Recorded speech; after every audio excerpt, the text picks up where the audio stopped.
Jesus Christ, you people suck. Wow. Wolverine on it.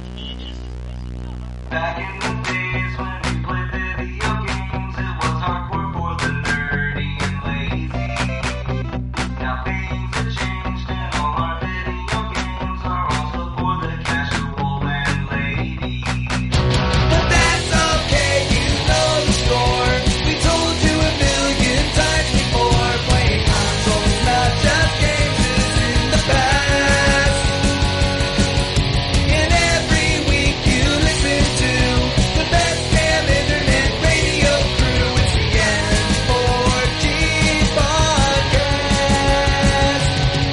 It's the N4G podcast. All right, it's time. For I did that just because y'all motherfuckers make fun of me for my intro. All right, it's time for another week of N4G Radio. Off to a terrible start. This is episode 630. It's the holidays, y'all. This is episode 631 for December 14th, 2020. The year that is the bad year is almost over. Ha. And then we're going to have part 2 next year, right? Shut up, Drew. Shut up, Anthony. We're skipping 2021. It's just 2020 part 2. I saw somebody tweet the other day, what if 2021 is worse, y'all? And I was like, fuck you, you die in a fire. How dare you? But anyway, on the show this week, we have Drew. Yes. We have Anthony. Random Duran reference that I can't come up with. Hey, we're making Crazy Town references before the show. And You made a single Crazy Town reference, That's which because that's all you can do. there's only one reference to Crazy Town. Yeah. Butterflies. Sugar. Baby. There And we got the go. Wombat too! All right! Oh, it's a good day. It's a good day. This show is literally two things. Cyberpunk and the Game Awards. So that's not true, but okay. if there's anything else anybody wants to get out, we'll start with Anthony. I know you have not played Cyberpunk. Oh! I have a story to tell about that. Quickly, last week we talked about Serious Sam. Yes. You were correct. I know we've had a talk, but I figure I should put that warning out if anybody was like, I'm going to go get Serious Sam. I like Serious Sam. That collection. I didn't notice it in the first encounter. God, the naming list. I fucking hate that more than anything. It's not a complete collection either, by the way. It doesn't have Serious Sam 2. It has Serious Sam, the first encounter, the second encounter, the DLC for that, then the third game, and then the DLC from that. Anyways, with the second encounter, the DLC for it, and the Serious Sam 3 and the DLC for that, make sure to go into the settings. There's a graphics option. Put it to performance. I don't really see the graphics change. Nah. But good lord, that game, there's something wrong with it. And it's not like frame rate. It might be frame pacing. It's possible. There's I mean, something I wrong need John with Linneman to tell me what the problem is, because I don't know. I don't know that stuff. Because it's not screen tearing, because that makes me want to, like, if you want to see me vomit, do a lot of screen tearing in a video game. That's a Play Assassin's Creed Valhalla patch 1.0. Oh, yeah. On a Series X. That's some screen tearing, motherfucker. Oh my god.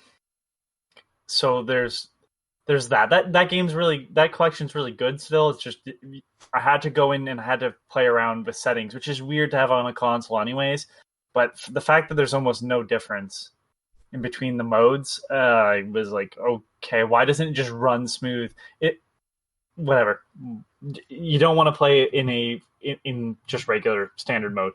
And then the other thing is I'm playing Sam & Max, the remastered collection of the first series from Telltale. And I've heard some people say, that's just the Sam & Max games. No. I loaded up the original, which, by the way, is a pain because PCs can't... The resolution is so low, and it's got to configure because it's built for an old Windows, and it's just it's a mess.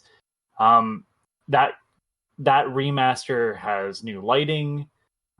So like they actually do dramatic lighting in sequences. You can control Sam directly, so it's not just point and click anymore, which is in the final season of Sam and Max, but not in the original two. They've done a lot of work on that games. It's one of those remasters that it plays like you remember the game playing, but not actually how the game played at all. So if you liked the series, goddamn, if you like Sam and Max, too many serious Sam and Max. Serious Sam and Max is a crossover I'm down for. But if you like Sam and Max games, I mean, don't try to run your original versions. Just you get a big discount if you own the originals on Steam. Buy this remaster. It's unplayable in its original form. Okay, my Cyberpunk story, because I didn't actually get to play it. My friend's like, hey, if you want to play Cyberpunk, I'll give you my GOG login. I'm like, all right. I'll go in and I'll just get the downloader, because clearly I'm not going to sign into his Galaxy when I'm running my own on my PC. So it's off. It's disabled. I download... It's 27 files. 27 files. One of them is just like a megabyte. And the other 26 are 4 gigabytes a piece, basically. And you have to download them. And you can't have them all downloading because most browsers won't let you do that. So you download every piece. I'm like, all right, cool. Only to find out like 3 or 4 of them didn't download properly, so I have to totally restart the download because it's just not that type of download. So I finally get all the downloads on my computer. I'm like, cool. Let me install. The install takes forever. I'm like, all right, I'll get to play it. I get rid of the files because I'm like, I don't need these anymore, which was a dumb move. I just put them in the trash, though. I'm like, I'll get them if I need them again from the recycle bin. But I just throw them in there, and it's like, I click the button, the shortcut to start it up.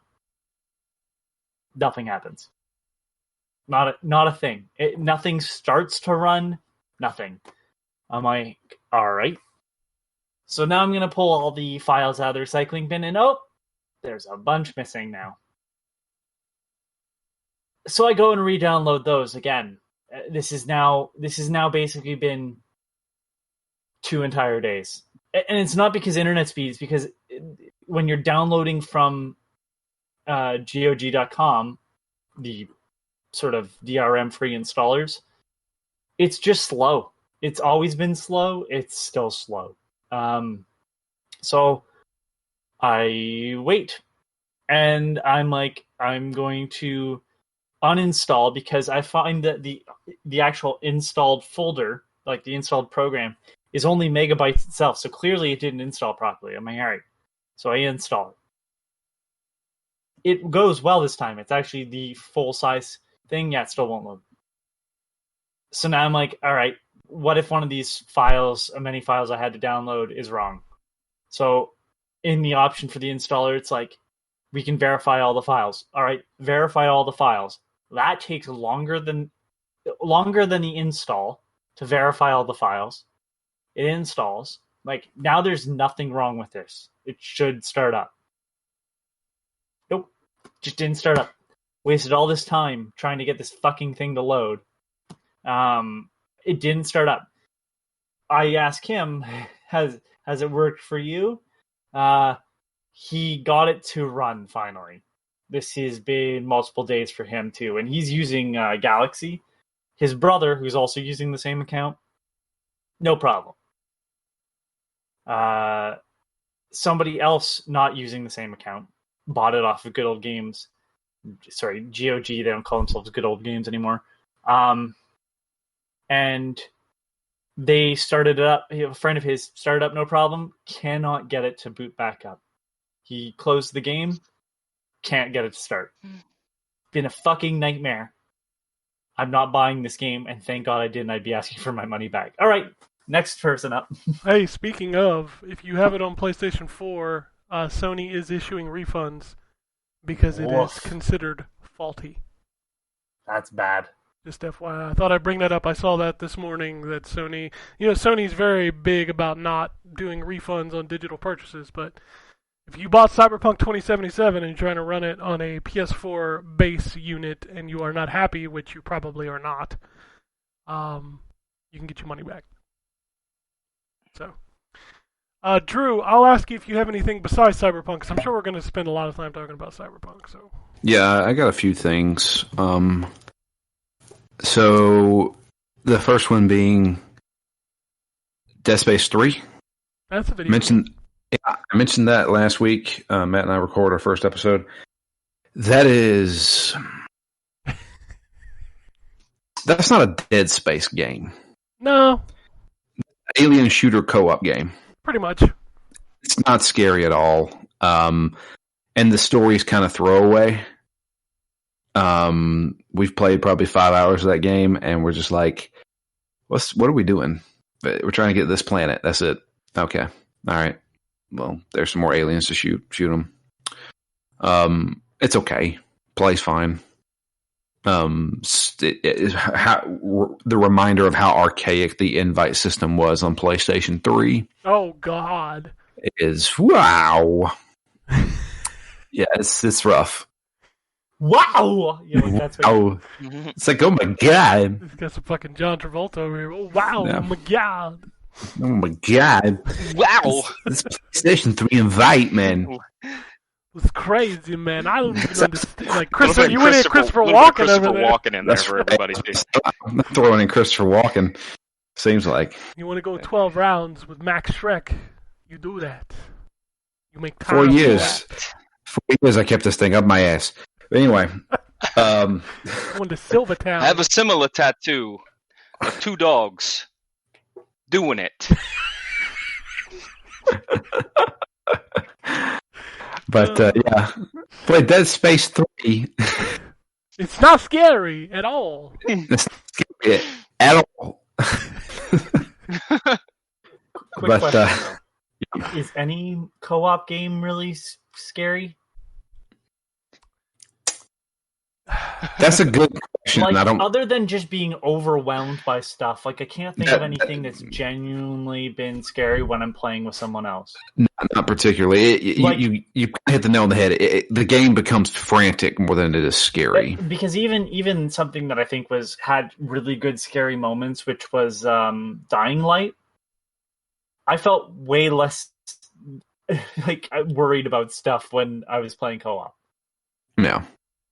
And it's still scary-ish, I suppose, but like they force you into spots where you're by yourself. You know, you can overwhelm. It's overwhelming if they rush at you, but other than that, like I can't think of a scary game. And that's a challenge for anybody that's listening to just name something that's co-op. But like I can't think of anything that is co-op that is scary. Phasmophobia apparently is scary. That's a bit different of a horror game, but I guess so. Yeah. Balancing a checkbook with your partner. Yeah. I don't know, man. I did a lot I don't have anything to say to that. Like it's like all right. Yeah. I did a lot of public speaking in college, and I had partners, and I was still scared. That's anxiety, I think, more than fear. Yeah. Don't Actually, get real on us, Ken.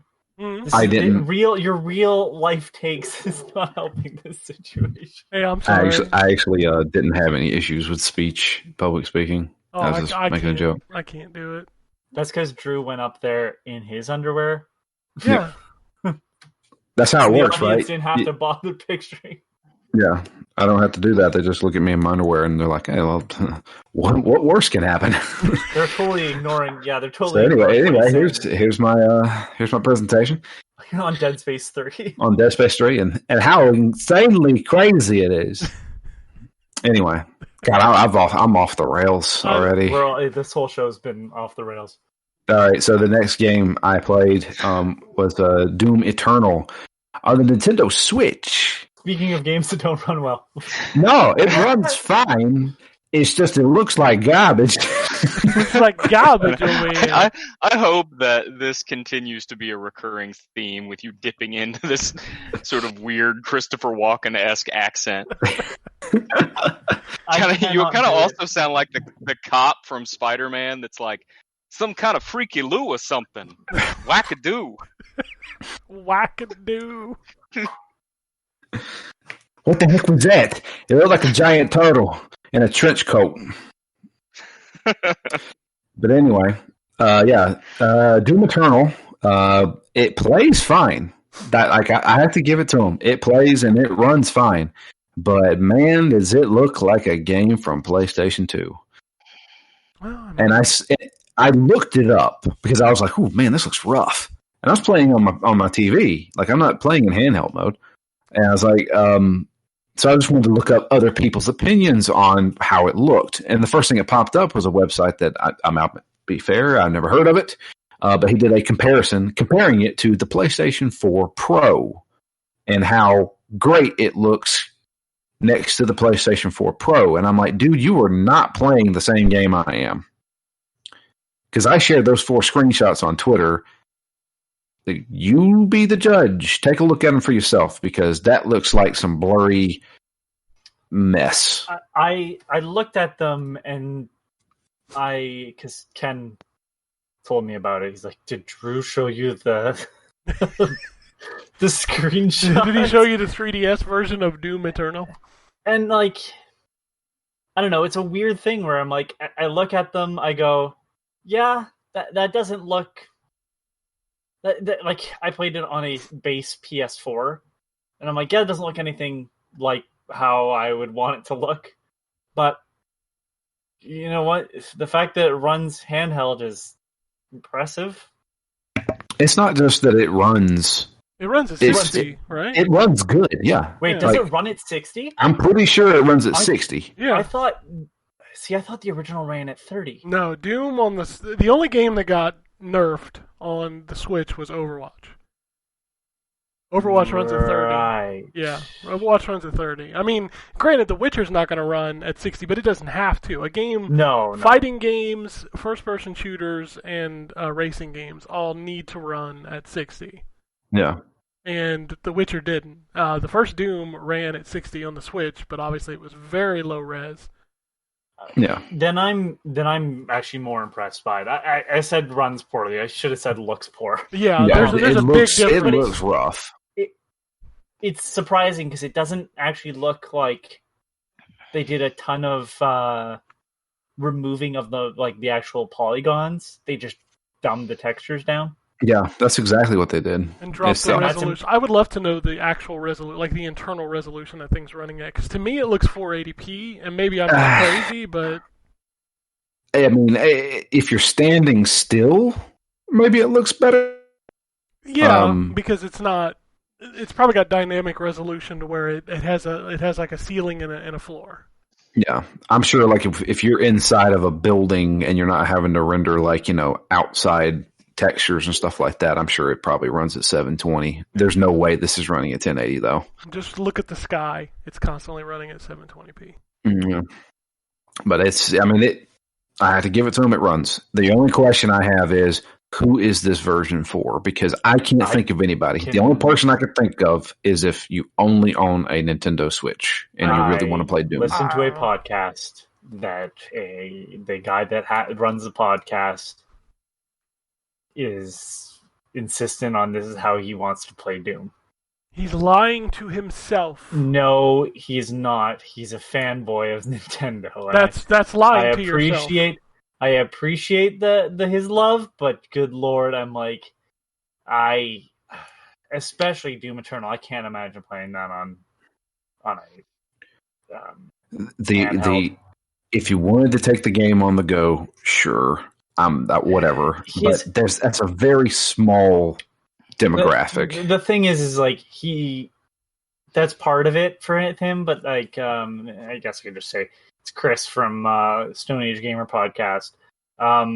He also likes the fact that he can play it on multiple televisions around his house because he has multiple docks.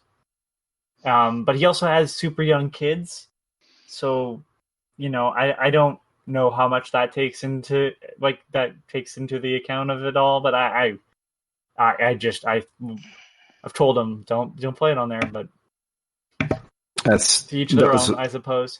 The only thing I can say is, and you can read it in my review because I'll be reviewing it this week. But I mean, if you own a PlayStation 4 or an Xbox One, there is really no reason to pick this up on the Switch unless you really want to just play it on the go. And even then, you're spending what, 50? Is it 50? It's full price, and it's only full available price. digitally. Just FYI. Okay, so there you go. You can play this on Game Pass for free if you have Game Pass. So if you're an Even on Xbox One PC. owner Or PC. It's on PC. or Game PC, Pass. there you go. If your PC can run it, I mean, any PC can run it. You can pick this game up on sale on most other platforms for next to nothing too. At this exactly. point. Yeah, at this point, you I can think get this it for game has probably dropped down to like 30 30 bucks. Canadian. Yeah. So It's the same way with The Witcher. Like The Witcher Yeah. 3, I mean, it runs fine and it looks okay in handheld mode. Like I said, it's still The Witcher 3, and that's a great game. But if you have other systems, you can pick the whole thing up, including both expansions for $19.99 somewhere. I know it sounds weird, but at least The Witcher makes sense because it's a giant RPG that you'd want to take with you places. Sure. Doom you play in such short bursts if you Yeah. wanted that like I don't know how much you gain by having it handheld, but whatever. Look, I'm glad it came out. I'm glad that people that only have a Switch get to play it. It's a good game. It's not my favorite game of the year by far, but we'll talk about that I'm assuming later too. Yeah. No one chose that game. Remember that. And it didn't win, so And it didn't win. Did it win anything? I don't think it won anything. No. no. Yeah. No. I don't think so. And it was nominated more than games it probably should have been nominated.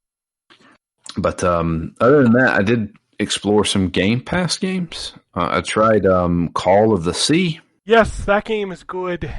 That game's cool. I like that Like game. that game is really cool. It reminds me a little bit of The Witness. Yeah, it's got some BioShock vibes too with like the environmental storytelling. Yeah, When you- you get a vibe of Cthulhuism. When you say it reminds you of The Witness, it's just the tone / feel of the island. The art style and some of the puzzles. The puzzles are not going to hit you in the face. No, they're So very it- obscure. Yeah, Okay, but there's they're some of not. those- But what I'm asking is basically, I don't feel like someone's sitting over my shoulder calling me stupid the whole time because that's what No. it felt like with The Witness. No. No, you No. don't feel that way, but you will stare at puzzles for a very long time. That's and- fine. Yeah, and you're like, As long as it has that moment where you go, "Oh, I get it now." Yeah, I And had this that game moment is with actually the narrated. fucking bridge puzzle. Like I smacked myself in the face. It's a very bad solution because it never gives you even any hint that that's how you solve it. I Alright, kind I of gotta- got that. Well, I got the symbols, but the order, I was like, well, I had to think outside the box and be like, well, maybe they Look want at- me to do this, but they never said anything to even hint at it. Look on the back of the totem. The back of the totem gives you the picture. The back of the Don't totem. spoil stuff, Drew. Yeah, Are you talking about the puzzle with the bridge Don't that get- you got to no, open the bridge? yeah. yeah. Really? You can't Guys? walk behind the totem. Guys, Okay. guys. I'm not giving Stop. away anything. I I'm- ain't told you I'm shit. just making sure. If I'd have told you shit, you'd have known. Yeah, No, I wasn't. Listen, That when I game say is guys, I really fuck meant it. That Drew. game is good. Play it. It's on Game Pass. Okay, Yeah. there we go. there you go. That game is So I good. played Call of the Sea. There's a couple still other playing- games. Did you try What? any of the other ones that came out this week? No, I didn't, like that was the only one I had any kind of interest in. You need to play Monster Sanctuary. I saw that and I was like, I can't tell what this game actually is, and so Imagine I if like you had a Metroidvania game, but you have Pokemans. Yeah, it's called Monster Tail. Yeah, but this is on Game Pass, and shut the fuck up because this is the game I'm talking about. You should play this Okay. game. Download this game, Drew. I got like really into this game. It's super cool. Metroid Pokemon. I like it. Let's see. I'm still like, since I downloaded it, I go to it almost every day.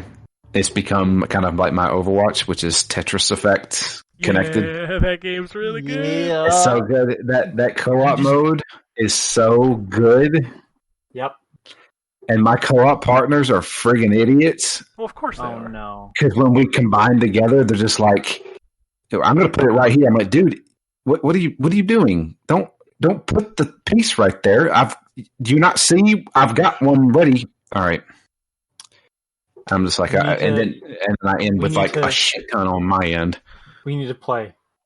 Yeah, I'll get my it's friend so Dan, good. and he's fucking amazing at Tetris. And Anthony's then- been on the show how long? And I've played one game online with you, and it was a fucking full review. Yep. a shmup fighting game, whatever that Rival. shit.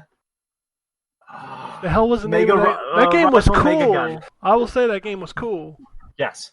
but I like, feel like it's only one game for me and Anthony too, and it was Lethal League. see, I'm he don't pretty like sure. to, he don't like to No, play Drew. online with us. What's wrong with that? Incorrect, Drew.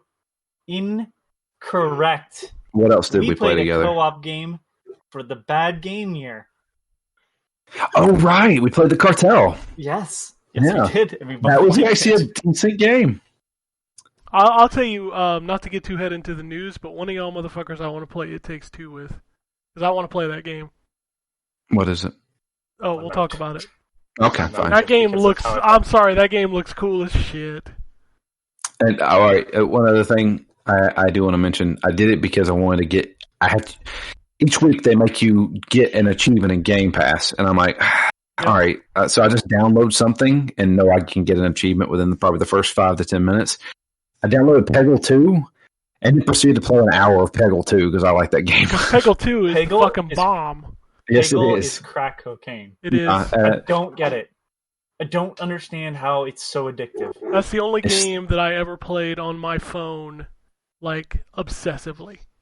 I didn't Yeah. even think it was on phones. It started on that's- Oh, I'm so dumb. You can't tell me that. Yeah. I'm gonna go download it. Fuck. Yeah, God, it started on. That's where my obsession started, and then it came to Xbox. I'm like, oh yeah, we're gonna do this again. And lastly, I played a lot of Among Us on the phone. That's so funny to me Why? because you played Among Us on your phone. It It works runs really fine. well on the phone. I don't Yeah. play games on my phone, so This is actually pretty good because all It's you need also to do free on is, phone. yeah, it's gonna be on Game Pass too. How crazy it is is. It is. A little topical there. And they play a lot of Among Us. that? All right. Well, That's it, though. we'll wrap back around to Cyberpunk.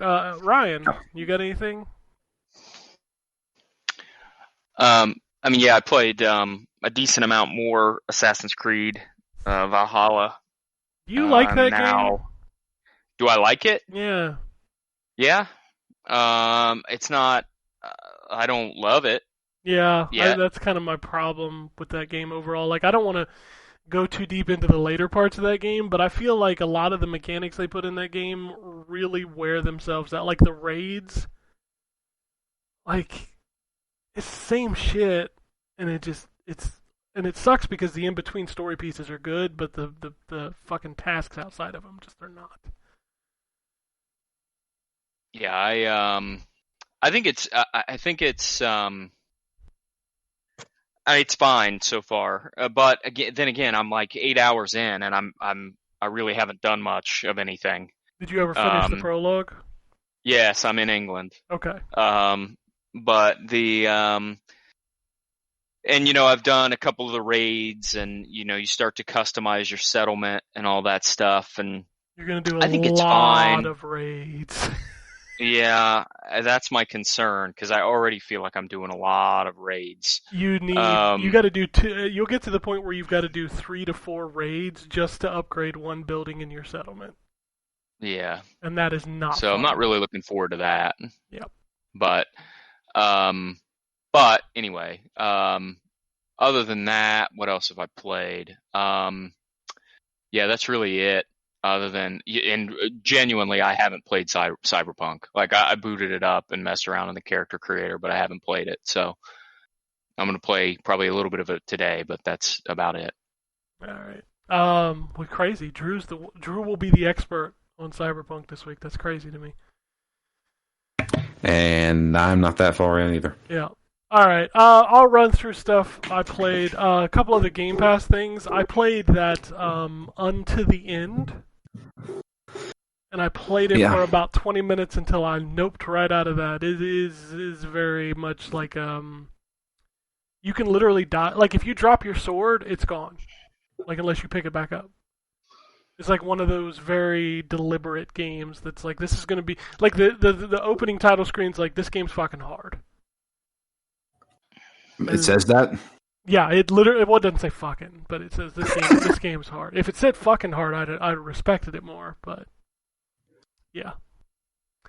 There's another game that dropped on Game Pass this week called Mork Red, and it is, Anthony, I know you mentioned one of these last week, but it's another one of those cookies and cream games where you can play co-op or you can play single player where each character is controlled with an analog stick.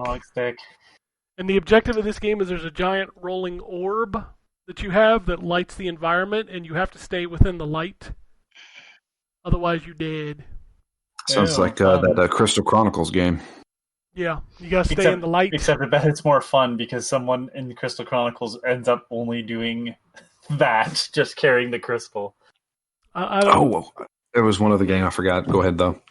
Oh, no, I was just gonna say, yeah, I don't know that it's more fun than Crystal Chronicles, because it's not. Oh, I didn't really find it all that fun, but... What game, Drew? I played Control. That's a good video game. That's a fucking great video game. I love the SCP vibe that game has going for it. Oh, just keep going. It gets even crazier. Yeah, just keep going. How far did I get? I got to where I got to the phone. Oh, the first time? Yeah, the first time, I guess. So I got to the phone. I'm jealous of you, Drew, because you're experiencing this game on the Series X. Oh. That game was not great, even on the One X. What was so bad about it? The frame rate was not stable, and the map took forever to load, and it just like there was a lot of little hitches that never got ironed out of that game.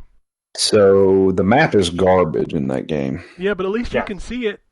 The map wouldn't load. It would load all the names of rooms, but then the actual map part wouldn't load. Yeah. That was the thing. Wow. So I'm still confused on that game. Yeah. About? I don't know. Yeah, what's happening? Guess what? It's going to be like that for a while, but... Yeah. So I'm just like, who am I? There's a portion later on, and this is for anybody that's playing for the first time. It is a lengthier segment through a newer portion. Like you end up opening up a portion of the building that you get to go in, and it gives you a bunch of documents that explains who you are and what's going on. The game is so good. I cannot. The rule. I did nothing and became the director. That is one of my favorite things. Just the perfect comedy of everybody just knows all of the sudden that you're the director. Do you recognize the old director? No. It's James McCaffrey. Max Payne. I didn't get to see him that well. It's not recognized, but his voice is... Yeah, his voice is straight up Max. There's a lot of ties to other Remedy games that you need to dig for. Have you seen any videos of the Doctor talking? No, I don't think so. You would totally remember the Doctor videos. Trust me. You would. Yes, you would also recognize his voice. He played Alan Wake. They brought back a bunch of voice actors from previous games. Gotcha. It's like Remedy. It's Remedy, like just making sure all the Remedy fans are happy. The only thing they don't really reference directly is Quantum Break, because I don't think they can. But the main character is literally the female lead from Quantum Break. So, yep, game is good. God, that game is so good. It's a good video game. I need to play the DLC still. I still need to play the Alan Wake DLC. I finished the first one, but I didn't play either of them. So, First one's good. It's good. The end of it's fucking ashtray maze levels of wacky. So oh shit! anyway, to wrap up real quick, some other indie games I played. I played a game called Sinker 2, which is you taking some hooks and dragging circles into holes. Neat, I guess. IAI, which is a shmup, but you're like an AI that's taking control of a ship. It's actually got a story and some decent graphics. I enjoyed that. I finally played the Panzer Dragoon remake, and it runs like butter on a Series X. Because it better. But that game is, I love Panzer Dragoon. The music in that game is amazing. I really, really like that game. And then, because I didn't play a ton, like I decided to wait on Cyberpunk, which we'll talk about now, I went back to Yakuza Like a Dragon and spent 10 hours this weekend just managing businesses and leveling jobs. That game is so fucking good. That game is so fucking good. Did you try out any more of the Empire of Sin? No, I did not. I have not played any more of that. Gotcha. I got, Yeah, I played. No, I was just saying, I played just like literally my Saturday was Yakuza Like a Dragon. That's all I did all spent day. time playing more Immortals, but Oh, that game! Oh man. Yeah. I finished that game and I've started to go. I'll jump back into it on occasion just to do some more shrines or to collect some more stuff. Like I just love being in that world. Something that was that I liked a lot that really, I guess, kind of was in it's a very Ubisoft thing. The like legendary beasts that you can kill. Mm-hmm. I ran into a boar and I was like, well, this is going to be bad. Did you? I'm sure you've seen it running around the world, but have you seen the tornado? Yeah, so I went into the tornado. Yeah. I exited the tornado. That's a mean son bitch right there. Yep. I'm like, I'm gonna shoot some. I am starting to use the bird on it. Oh yeah. And like the bird's barely chipping into it. I'm like, oh yeah, I'm outranked here. I'm gonna tell you that I'm just gonna, and I start sprinting out of there, climbing up rocks, and I just make it out of there. I suggest, all right. I suggest the things that you focus on your upgrade tree that will help you in the long run is get the where you can like pull yourself to flying enemies. Yes, that's the next one. I think I might have just gotten that. Yeah, get that one. And that get was the next one I was gonna have. And upgrade your bracer so you can carry heavier stuff further because you're gonna need that for a lot of puzzles. Yes. And then I would focus on the speed of your glide. Because, I already had that because I figured mobility was going to be super important around the world. So I figured because for some weird reason, that game is like, yeah, you can boost and it reduces the amount of stamina it takes. I'm like, did you write that correctly? Yep. And like, yeah, it reduced same with the thing. Reduce the amount of stamina you take. I'm like, I don't think you understand how this is supposed to work. No, they were like, we want you to have fun. So here, have some fun. Yeah, I know, but it was just so weird reading that where I had to read like, okay, where's the catch on this? Because it seems like they're not getting this. But, nope. That game's still fun. That game is so fun. I find another helmet, and then they're like, here's the different style for that helmet. And I'm like, cool. Yeah, that game I'm never still not stopped gonna being use fun. that helmet. But. Yeah, that game never stopped being fun. Oh, and totally, because we're about to dive into Cyberpunk, so it's one more thing that I played. Symphony of the Night. That's a good on video my game. phone. That maybe not the best one. Not so much, nope. No. It was like dirt cheap at one point. It might still be. I picked it up. I mean, hey, look, it runs. It runs well, and as bad as the touch controls were, I got used to them pretty quickly, but I was like, I really wish I was playing with the controller. Right I can literally install it on my Series X and play Symphony of the Night on an 85-inch 4K screen. I think I'll stick with that. Yeah, everybody should do that. Yeah. All right, Cyberpunk, tell me how bad it is, boys. Let's do this. Drew, you've played more than any of us. Yes. So what do you think of the Cyberpunk?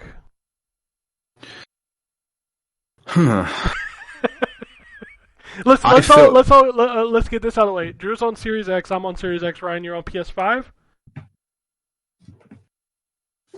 Are you even on the podcast anymore? That's Sorry, not- I was muted. Yes, that's correct. Okay, cool. Yeah. So yeah. I don't know where to begin with this. Well, I don't- hey, let me ask a question. What life path did you guys pick? I chose Corpo. I'm running Street. That's what I picked too. I'm running Street Kid.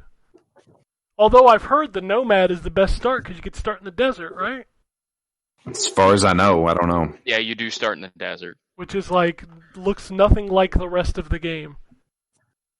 So far, I heard though you get back there eventually. Yeah, so. yeah. I mean, Oh, it's part of the map. You can go there, but the start there is kind of cool because you like if you start Nomad, you're like, this ain't Cyberpunk. This is fucking Rage. yeah. And honestly, that is the feeling I get from this game. That is Rage.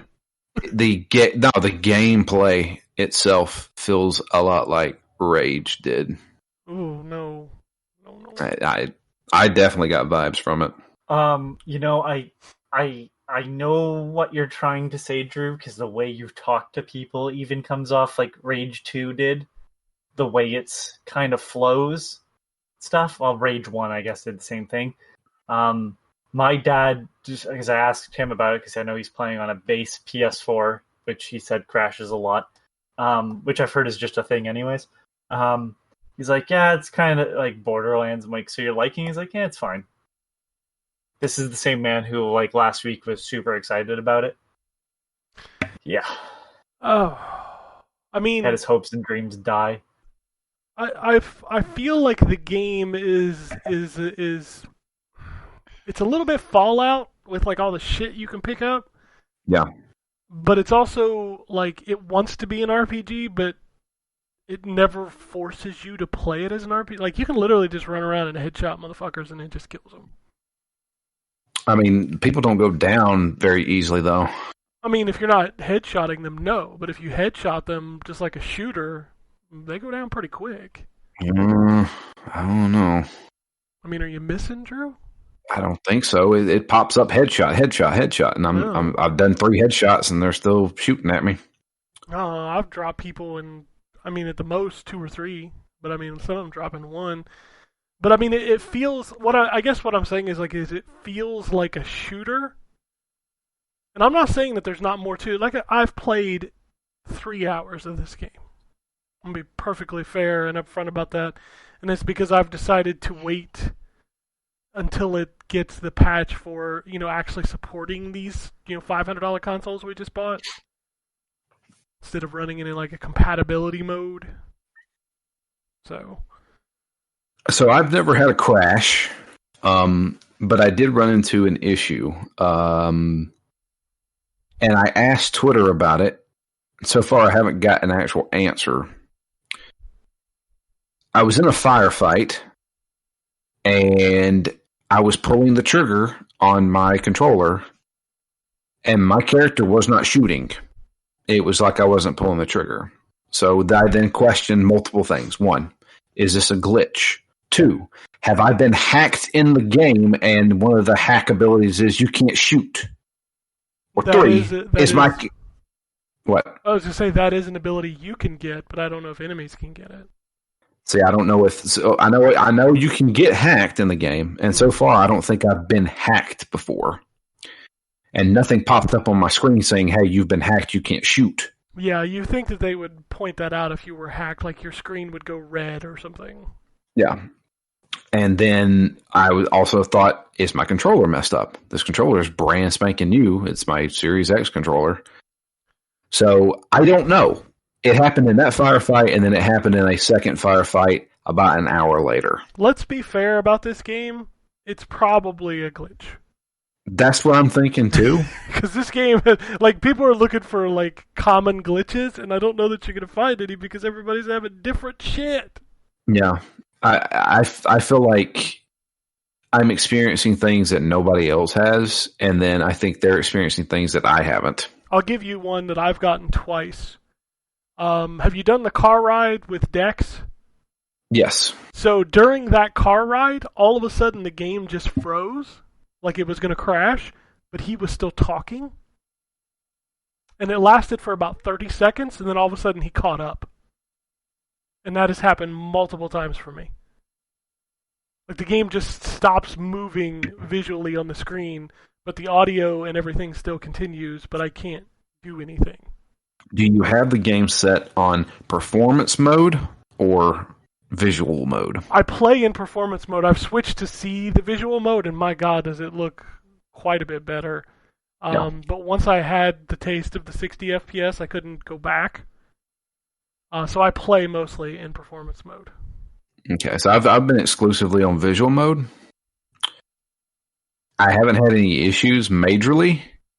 I just had the weird glitch where I wasn't pulling the trigger. There has been a few times where the map is rough sometimes. Yeah, the map will give you that dotted line. Yeah, and I'm like, okay, I totally followed that dotted line, and now it's telling me to go back the way I came. Yeah, the map navigation seems kind of broken. Like, there's been several times where I followed the dot on the map, and I'm like, I am not where I need to be, and I don't know how to get there. Yeah. The only other thing that bugs the living crap out of me is, what the hell are they doing with the freaking face buttons? Why is A not confirm? Yeah, that's weird. Yeah, I'm like 10 minutes into the game, and I've already noticed that that's super weird. I mean, the main there's menu no reason. makes you, There's no reason. Yeah, the main menu makes you press B. Yeah, start stuff. So on PlayStation, it's like to open doors and stuff, I think is square, but like to confirm is circle. To skip ahead is circle. Yeah. It's weird. It's some weird button placement that I don't quite understand. And to go back to the glitches real quick, one of the glitches that I ran into a bunch as well is like, you know how you get those pop-ups for the tutorials? They just wouldn't go away until I rebooted the game. So I walked around for 10 minutes with a message on my screen telling me about my storage. And if you've played the intro, you go back to your apartment and you sleep, and you wake up to do the mission the next day. It was still there when I woke up. Did you check your storage? Yes, I checked it. I even moved stuff out of, because if you go to your apartment, there's a bunch of stuff in your storage. There's also a bunch of clothes in your closet if you want to get some clothes. Here's another funny one. So there's a hat in your storage that you can put on. And when you put it on, it changes your hairstyle. Go look in the mirror. I don't know if this will happen to you, but I went and looked in the mirror. My character was bald. Like the hat wasn't there and my hair wasn't there. My character is not bald. My character has hair. Yeah. And it had a hat on when I looked in the mirror. But when I looked in the mirror, I just had a cue ball. Yeah. I mean, this game's fucked up. I've had the floating guns. Like when you shoot somebody and kill them and their guns stay where they were, but they fall down. I did walk into a club one time, and like 3 or 4 of the people that were supposed to be dancing on the dance floor were T-posing. Yeah, I've seen characters missing legs. I've seen characters sitting inside of other characters. I've seen cars just drive straight into walls. I mean, this game is buggy as fuck, man. But I've made it to the part where the game actually finally opens up, which took about 7 hours. Which is funny, because I heard you can mainline the quest in like 20. I don't believe that. I mean, I've heard it from multiple people. If that's the case, I'm damn near halfway through the game. If you're just following the story missions, you probably are. Well, the thing is, they haven't really thrown that many side stuff at me yet. Well, you got to go find it. They're not going to throw it at you. I mean, I did talk to some people. I know I can go do these boxing matches now. But there's a ton of stuff that you can just go find. This is one of those organic games where you, like Skyrim, where you walk and you find shit. Yeah.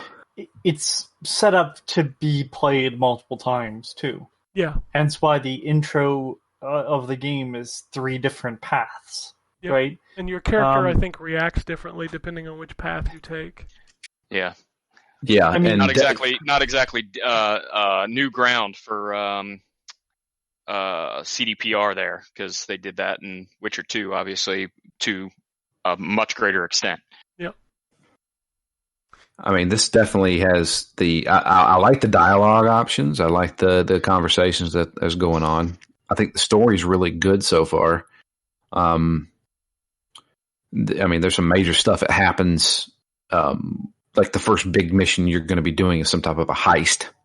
Finish the heist, and after the heist, that's when things open up for you. There's obviously something that happens, and that's when you get to go off and do your own thing. And I haven't went back to it in about 2 days, mainly because I haven't had time to. But on top of that, I was just like, when I saw you saying, I may wait for the Series X thing, I started thinking that too. But then I was like, I haven't really experienced too bad of glitches. It's not even just the glitches that I'm worried about. So let's talk about the way it looks. If you're playing this, turn HDR the fuck off.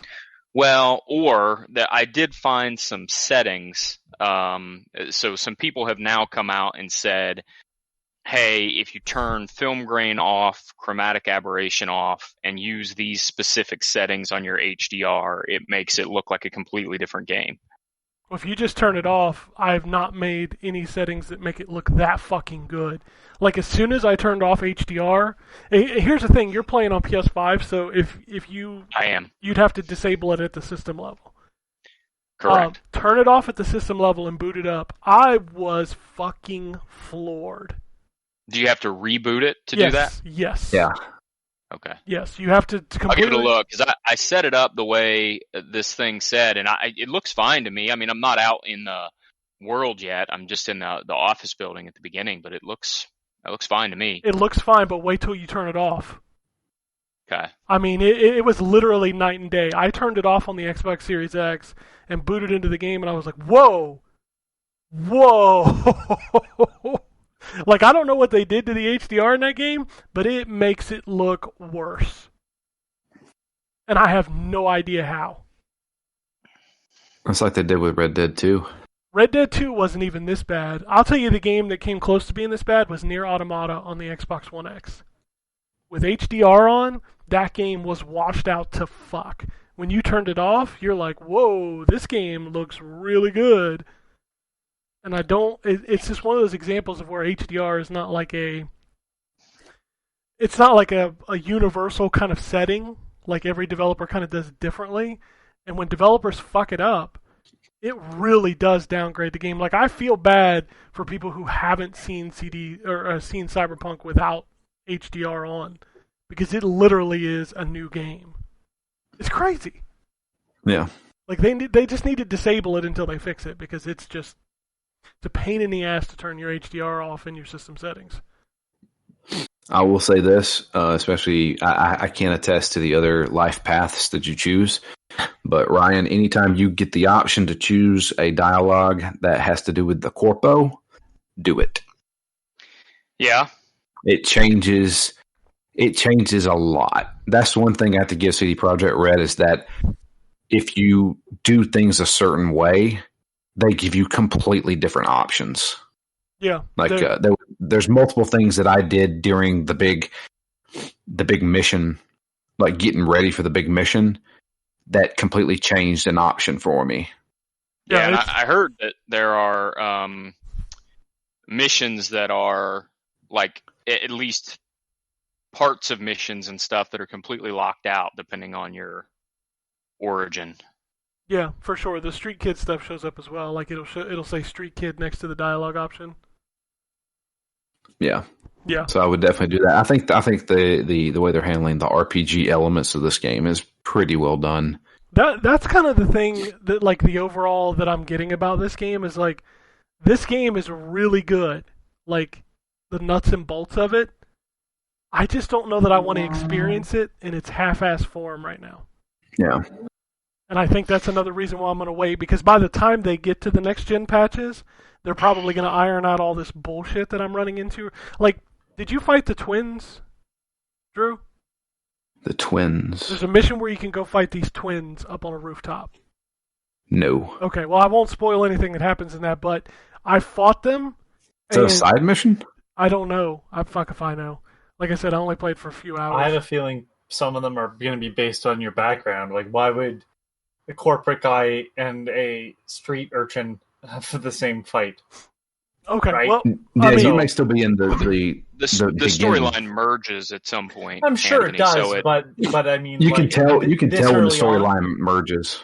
You can definitely tell it. but just to go to that, like the issues that I had with that mission, like I did the fight, and then after the fight, both of the twins got up and were like jogging, boxing as they walked away, which looked really fucking stupid.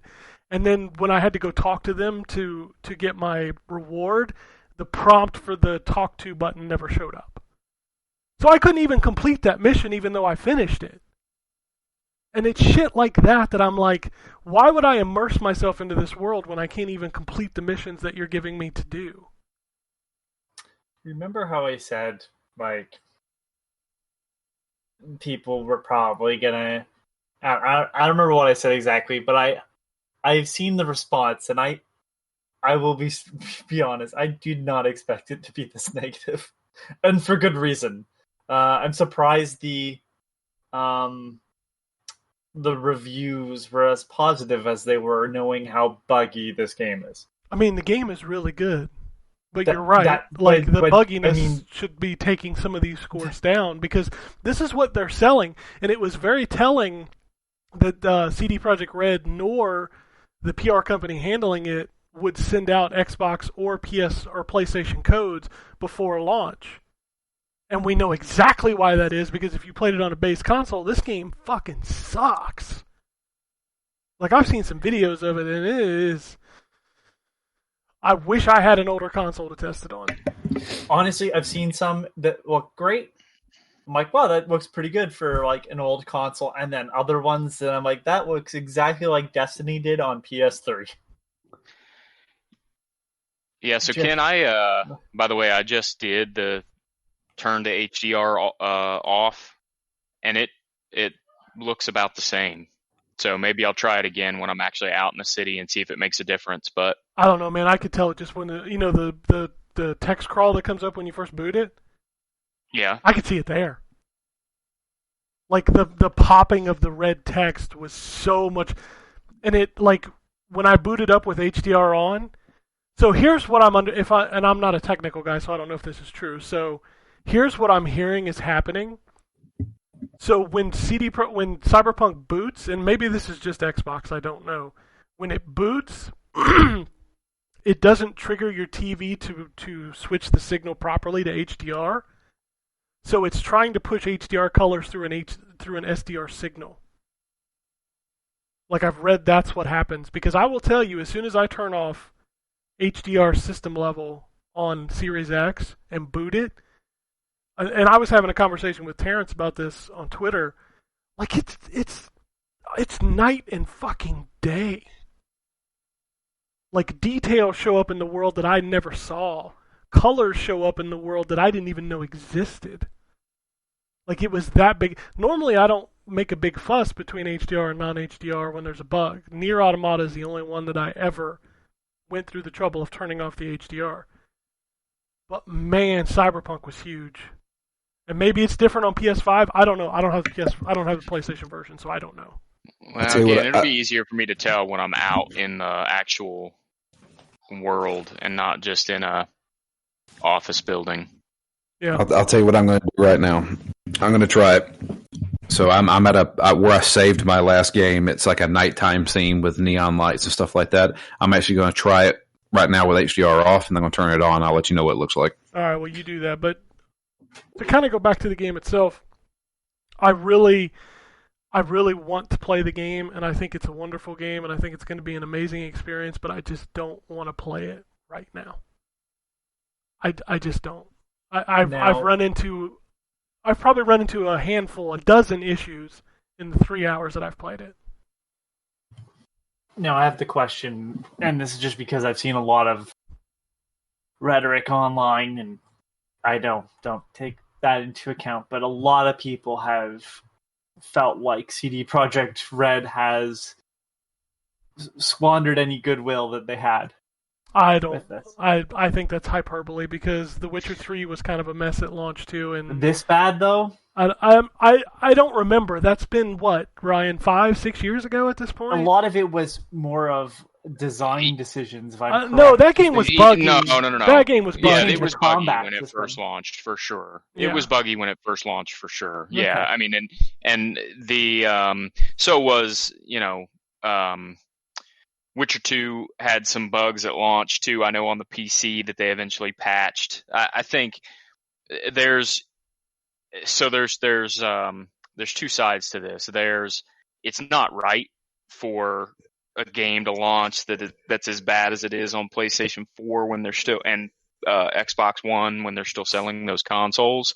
Yep. But at the same time, there's really nobody in the industry that supports their games the way CD Projekt Red does. So if you're going to be worried about it not getting patched, these guys don't seem like the developer to worry about that with. Like, I am pretty confident that they're going to fix it. Yep. That's why I'm okay. Work the way it works now. Yeah, that's why I'm okay waiting, because I know they will fix it. Yeah, I mean, they were still doing shit for Witcher 3 like years after launch. Yep. And they're still doing shit for Witcher 3 next year. They're giving it a Series X and PS5 patch. So I fully expect Cyberpunk to be fixed by the time these patches come out. Yeah, I agree. I only ask because it was being said a lot online. People, so I totally understand. Yeah, hyperbole. I figured I'd ask it though to provoke the conversation. No, absolutely, really you're right. If there's one thing I'm confident in CD Projekt Red is that Cyberpunk 2077 will be a memorable classic game once it's fully patched. And it goes back to what I said before. It really shouldn't have launched on December 10th. Yep, and I think people are confusing making a mistake like they have clearly. Yep, is not the same as a pattern. This is not a company doing this repeatedly. This is a big mess up, sure, but it's like they don't do this all the time. Yeah, and it's I think not the like difference. EA The difference situation. is, yeah, and it's like I think the reason this one's hitting pretty hard is because because of the reputation they had from The Witcher 3 and the fact that was really the only series they had.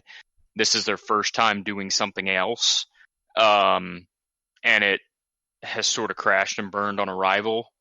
But I mean, if you think about it, the whole completely destroyed their reputation thing. I mean, Ubisoft's released buggy as hell games and they're still around. Like, Yeah. Bethesda releases buggy as hell games and they're still around. And they don't even patch them. Right. So I don't know. I don't really, I think we'll see what happens over the next 6 months. Not that anybody should have to wait 6 months for their game to work the way they expect it to, but that's kind of the nature of the beast anymore. I feel like just about every game ends up with big patches after launch, and especially big games. So we'll see what happens. I also think... Oh. I was going to say, you know what's really funny about this, and I was going over this mentality in my head the other night. I feel like video games now are, games like this, you wait, it comes out, it's buggy as hell, but it feels like once it's out and people are playing it and complaining about specific bugs, it feels almost like a beta test. Like that's when they really start fixing the big problems. Yeah, it's like early access. Yeah, it's a weird. Like, that's really what it is. It's a weird world that we live in, and I'm not saying it's right because it's sure as hell not. But it feels like now that the game is out in people's hands that we're gonna. Well, I mean, we've already seen a patch. We saw a patch less than a week after the game came out.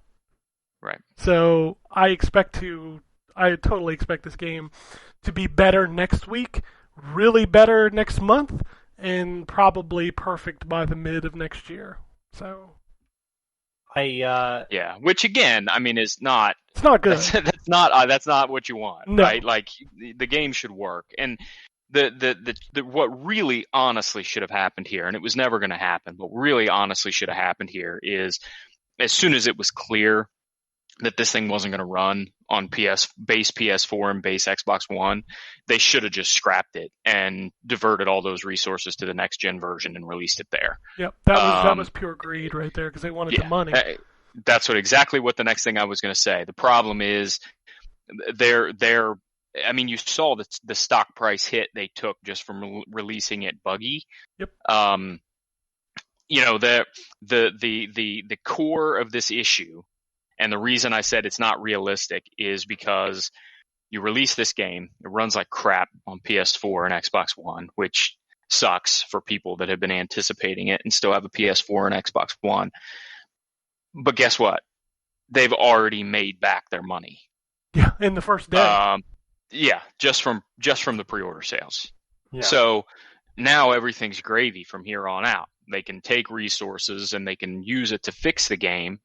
But if they had canceled those previous gen versions, there's no way they would have got that many pre-orders. Now, I'm sure Sony and Microsoft both would have loved for them to have made it next gen only, because it would have encouraged more people to buy systems. But Not those systems are for sale.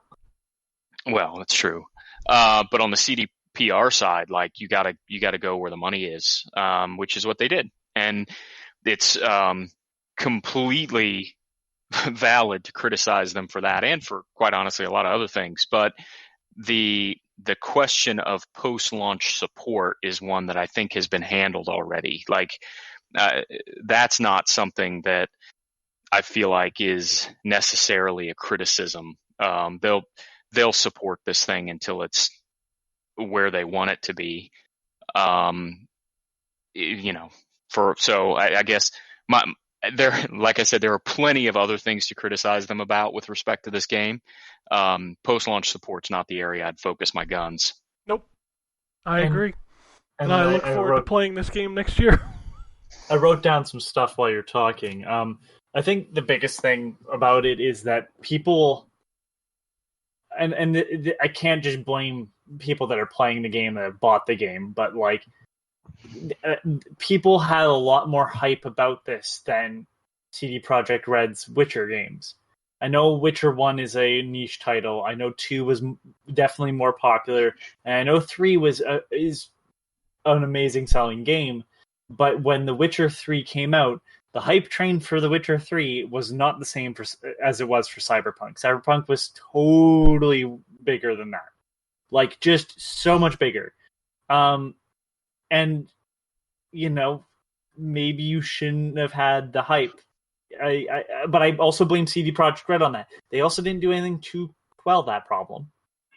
Well, yeah, they're not going to. Of course not. But we just talked about why they're not going to. But at the same time, the studios don't learn from one another, because to me, it looks like it reminds me of No Man's Sky. Obviously, very different scenario, but No Man's Sky had the same sort of thing. They sold a bunch of copies, but it was buggy. It didn't do all the things it said it was going to do, which I don't think is the same problem as CD Projekt Red with Cyberpunk. But it's like they built up this big hype, and they just let people's thoughts go what this game is going to be, and when the game comes out, it cannot live up to that fake, not real game that never existed, that people made up in their heads. That being said, I'm sure that game that doesn't exist runs better than the one that does, which is more of the problem here. But I think that's also part of the issue, is that there is way more people having eyes on this than there were when The Witcher 3 came out. Because you're right, it was buggy, and I don't remember all of them, but I probably wasn't even engaging with The Witcher on the same level. Like, I didn't know of The Witcher in the same way I do now. I will say this, so the CEOs did allow everybody to get their bonus. And that was going to be a thing that was only as if they got a high enough Metacritic score. And they said, never mind that. Everybody's getting their bonus, and good. That's just a thing that I wanted to point out, that the people that made this game who had to do crunch are getting their bonus, because the Metacritic wasn't going to reach what they wanted it to. You don't always see that. So I do want to give credit where credit is due. People in charge realized that they had fucked up. Yeah, I just on the flip side of that, I can't imagine that that wasn't going to happen based on the complaints and scrutiny they got around the crunch in the first place. Like, even if the game wasn't a bug, now to be fair, if the game wasn't a buggy mess, it probably would have been over a 90 anyway, which I think it still is, and it wouldn't matter. But I mean, even if for some reason the story was lacking or something and it ended up with an 88 or an 89, there's no way with the amount of criticism they got for the crunch and all that stuff that wasn't going to end up.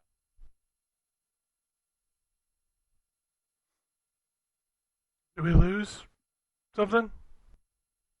Okay, so he think did he's just cut gone. out. I thought it was maybe me. Nope. That was definitely Wombat. He died. He went into idle mode. Huh. Uh-oh. That's no bueno. Drew, what's your results while we're waiting on him to come back? Well, I took screenshots, but unfortunately Xbox will not send to my Twitter account right now. Oh, you can't take screenshots in HDR anyway. They don't show up Yeah. on Twitter. Oh, really? No, Yeah. they'll both be the same exact screenshot. Why does the screenshot even say it, though? Well, it says it because you can view it on your TV, but if you send it to Twitter, it's not going to be any different.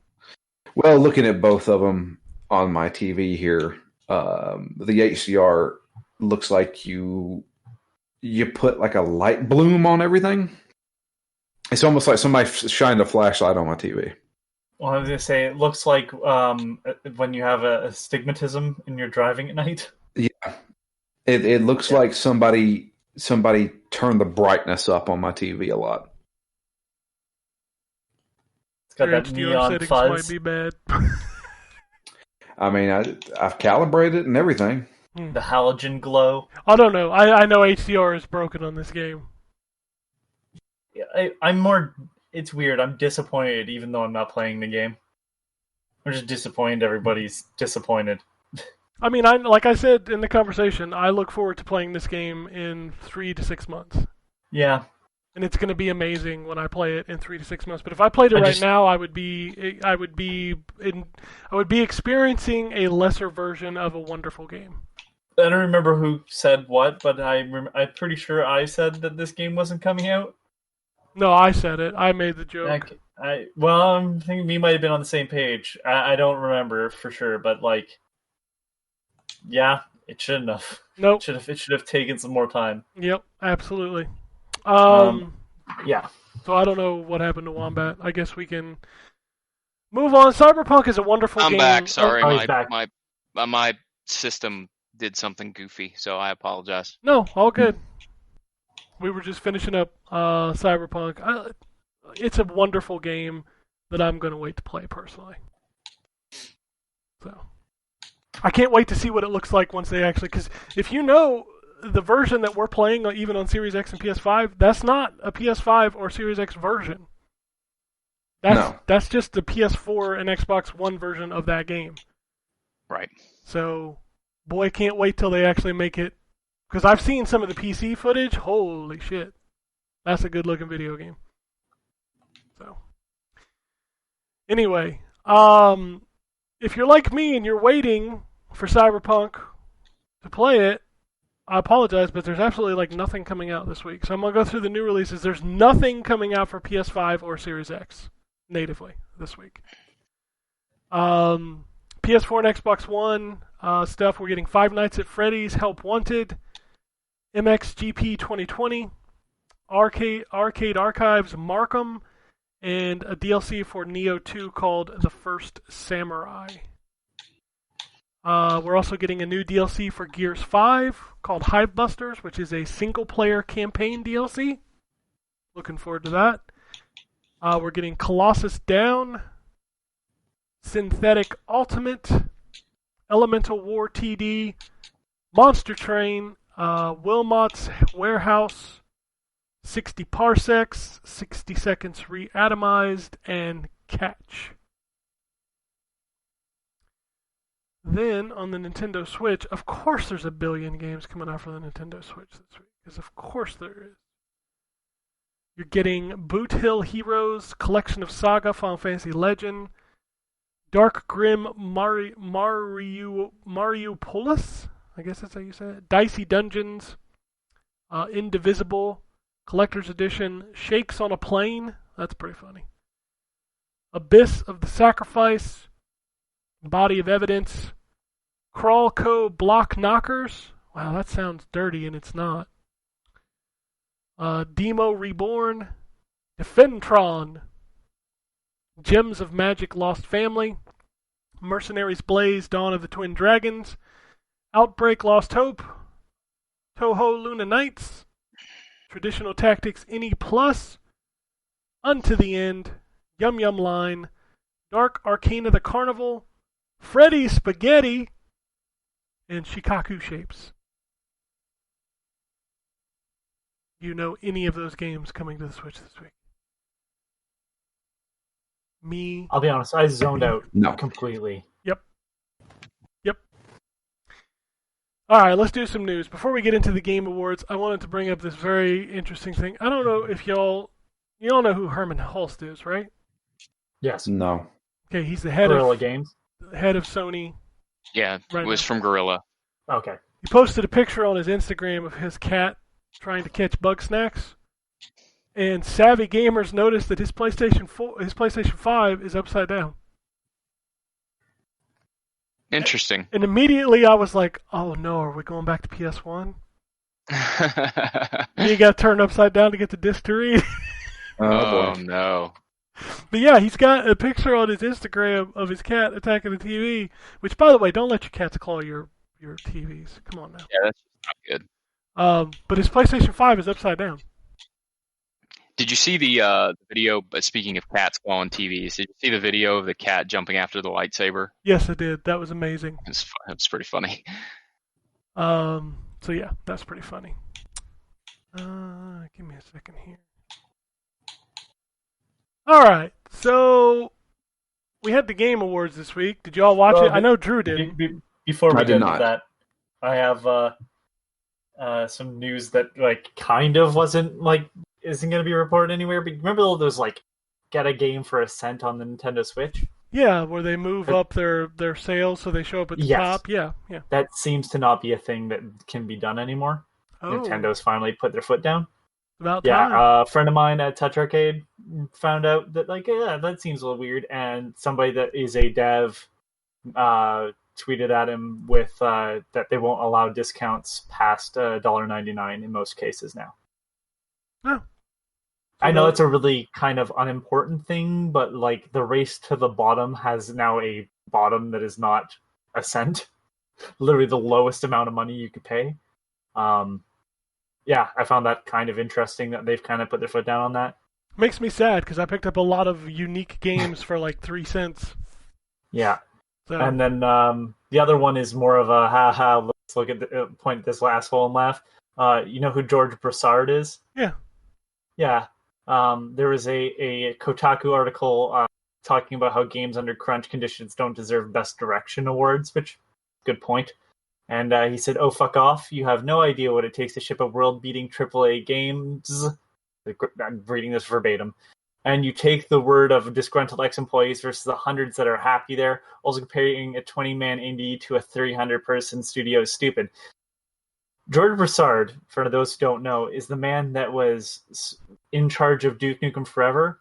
You know, the game that literally had to be taken from his studio and made by other people to get out. Because feature creep, he would see something in a video game and then go, "I want that in Duke Nukem Forever," and make the people working for him put it in. And people just left. Constantly. So I just found that funny that was a thing that happened this week. It was in reference to a specific game that won clearly. So before we get into the Game Awards, I thought it was an interesting thing to point out that the man behind Duke Nukem Forever is talking about game direction. Well, I guess we can lead off with that. Congratulations, Drew. You lost. Piece of shit. Still. I was messing. Congratulations, Ryan. Ryan has bragging rights. He picked Game of the Year. Yeah. Listen, I wish that Drew had won. Me too. That's all I'm going to say. I wish any I of wish us that Drew had had won besides you, Ryan. No offense to you. I just read the tea leaves, brother. That was it. I really thought that game was not loved enough by those people that voted that it would actually win and somehow it won. And I joked about it on Twitter. I know I made some people mad, but I don't care. I'm sorry. I have no problem talking about Naughty Dog, and I can easily say that Naughty Dog could take a shit in a bag and then sell it for $100, and it would win Game of the Year. I'm just saying, if it has Naughty Dog under it, it's going to win Game of the Year. Sounds like you should have picked Last of Us too, Drew. Yeah. I knew it was going to happen. I mean, I was like, I just, I really wanted to believe differently. Yeah. I think I have a stigma now where I just I don't like anything Naughty Dog does. That game was nominated for 10 awards. It won 7 of them, I believe. That's insane to me, and I just don't like. Yeah, I haven't played that game, and I probably never will because I've played all their other games, and I don't care for them. Yep. This is my least favorite of their games by far. You want to watch a movie, but stretch that movie out? He did. It was called Metal Gear Solid. 12 hours? Yeah, at least there's stuff in there that is strictly a video game thing. There's a lot of stuff in The Last of Us that is strictly a video game thing. That is not the problem that I have with that game. The problem that I have with that game is that it's just fucking miserable, and I do not like the story. Like, if you're going to give me a 25 to 30 hour story, I wish it was better than that. I'm gonna as the years go on, I seem to compliment Kojima more. Clearly, something's happening to me. But one of these games, Metal Gear Solid and Last of Us 2, one of those games gives me options for both lethal and non-lethal takedowns, and then doesn't slap my wrist when I make the decide to kill somebody. Isn't that what Ghost of The other game Tsushima does? I'm poking at Ryan right now. I know. Sorry. Come on, Ken. He already lost. It's not that you don't kill people in Ghost of Tsushima. It's that you either kill them silently and by being sneaky, or you walk up to them and then stab them in the chest. Really not sure there's much of a difference, but it's just Anyway. I don't need another Revenge is Bad story ever again. So I have to throw this out there because every time I think of The Last of Us, I always go back to, and I don't listen to them anymore. I know they're really popular, Giant Bomb, and people love Jeff Gertzman. And I remember they were doing their Game of the Year, and they were talking about The Last of Us when it first came out. And Jeff Gertzman made a line that I have so much respect for him for saying this. They said, yeah, The Last of Us is really too, but everybody forgets that The Last of Us actually playing that game fucking sucked. And I was like, thank you. That's Uncharted! You can go back and listen to that episode that they did. He said that himself. Okay, I'm not getting into the Naughty Dog argument because I enjoy playing Uncharted, but that's just me. But hold on. Do you enjoy playing Uncharted, or do you enjoy Nathan Drake? No, I enjoy playing Uncharted. What about Uncharted is better than any other shooter? I didn't say it was better. I said I enjoyed it. That is not saying that it is the best of the best. There's a big differentiation between saying Uncharted is the greatest action game of all time and saying I enjoy playing it. Mediocre. I agree with you, Ken. I enjoy Uncharted as well. Yeah, I enjoy Uncharted. I enjoyed the first Last of Us. I did not enjoy the second one. It's just the way it is, and it's okay to have that opinion. Yes. And saying I enjoyed it doesn't immediately make me say, well, it's the greatest thing ever. No, I wasn't implying that. I'm just saying. That's Overwatch. To me, no. I walked right into it too. You That's did. The worst part. You did. And like Drew and I talked about this on that episode where we shit on Naughty Dog for an hour of Phoenix Down. It's just, and I can't speak for Drew, but I just don't get it. No, that's cool. Don't that's get cool. it. I understand the stories are well made. Don't even get me wrong. I mean, except for how I feel about Last of Us 2's fucking ham-fisted meaning, but like I get it. Like they have good writers, but there's plenty of things with good writing that doesn't make it a good game to me, and that's always been my issue with that series. So to me, when you tell me that, I still can't because I've tried and I just bounce off them, and I understand that's just an opinion. It's just one of those things where it's like, to me, it's like I cannot understand. I just don't get it. I mean, it's never click. I understand that, especially when we're even referring to fact. You know, Shenmue is a bad story and a bad game, but people still love that. No, that's true. Yeah, you know, I can't believe I'm saying this. Shenmue is an interesting story performed poorly in a bad video game. All right, let's go. So the Game Awards this year, for those of us that watched it, is it just me or did you feel like it was more E3, less Game Awards? Like I felt like the awards were even more backseat than normal. Was that just me? Why are celebrities presenting awards? Why not? How much did you? What does Christopher Nolan have to do with video games? I mean, maybe he wants to make a video game. Does it Who was matter? it? I just don't get it though. But well, I'm assuming these people are paid I don't know. to show up. Maybe Keeley's just got cool friends. I don't know. I don't know. It feel like it's like every time. I can't believe I'm saying this. Joseph Fares is at least a video game maker, you know, who goes up there and is excited about video games. And his new Even if I video don't like game them. looks really cool, and I want to play it. That's It Takes Two. Do you like that? That was a setup, Drew. It's called It Takes Two. And the trailer had that song in it, yes. Does it star the Olsen twins as well? No, it does not. It's actually a Okay. It's a co-op, because of course he loves making co-op games. It's a co-op game where you and somebody else are playing a husband and wife who are trying to work out their marriage problems, but they've been shrunk into like these clay characters. Then they have to go through all these. It looks rad as fuck. I'm not gonna lie. Go watch the trailer. That game looks fun, and I want to play it. But obviously, you can't play it by yourself. Is it What? going to be like the The way out. Way Out, or one person has the Yep. game and the other person can play it? Yep, you can have a buddy pass. Interesting. I mean, that's fine, and I think he does a great job with that stuff. I have not played A Way Out, and I don't. Have I ever played any of his games? Did you play Brothers? Brothers, probably. I Right? did. I did play part of Brothers. Yeah, That's that was him. This game, though, Okay. go watch the trailer. I want to play this game, so somebody on the show or somebody I know, I want to play that game with you. I want to play that game. You're probably gonna end up having me review it anyway. Just I'll just play it with you then. There you go. there you go. Just give me the buddy pass. We'll play. All right. All right, so a lot I- happened with the Game Awards. A lot. It felt like... So, let me ask you, I know Drew didn't watch it. Ryan, Anthony, did you guys watch it? I didn't get to. I was at No. work.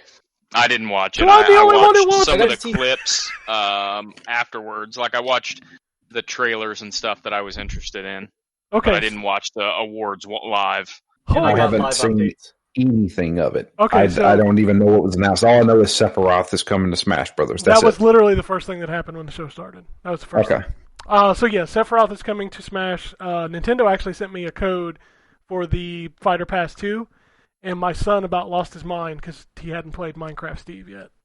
So Oh yeah, we bought Minecraft Steve right when it came out. yeah, my son had been begging me for it for months, and I knew we were going to get the pass eventually, so I didn't want to just buy the character.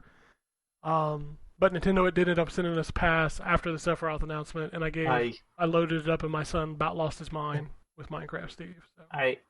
I'm impressed by the choice. I was not thinking of that choice. It's a good choice, but there's another sword fighter now.